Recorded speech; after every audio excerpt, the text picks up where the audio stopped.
Hali bısa şu gelin yırımını men bağışlama süyemen.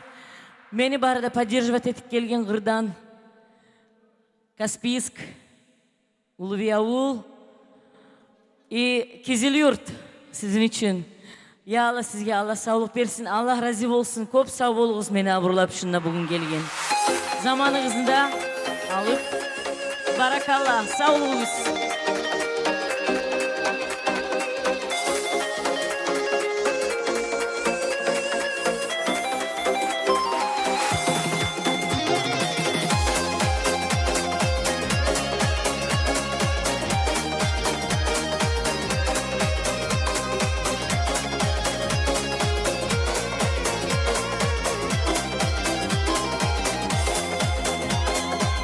Aç ayağım terezini aç, gül yüzünü seni göreyim. Yürekteki bar sırlarımı bugün sana aytıp gideyim. Sensin beni ayağım, sensin beni gereğim.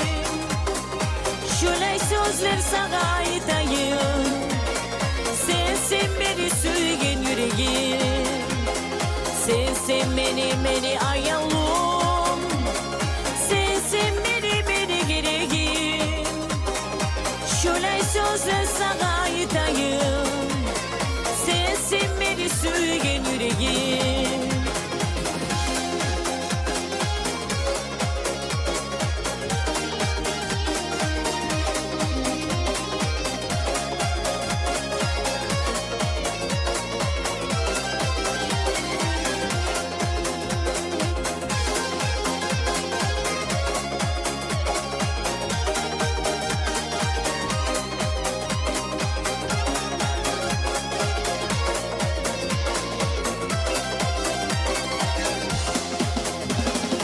Şunça süygen yürekке darmalar dostum tabulmaymun.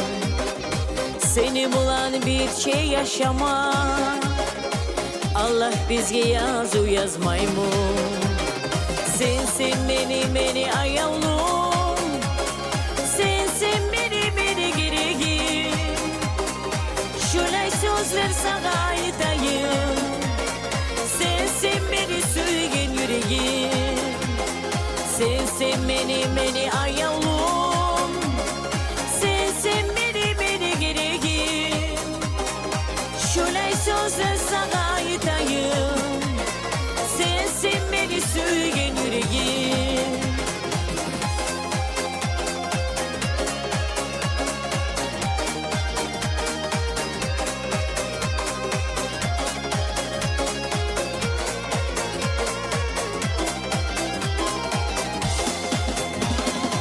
Seni arıyor kuymur gözlerim, unutmağa dostum bulmayman.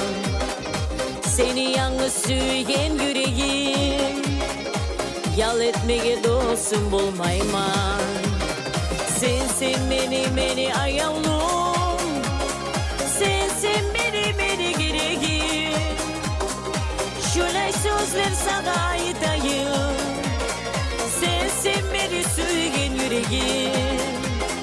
Sensin beni ayağım.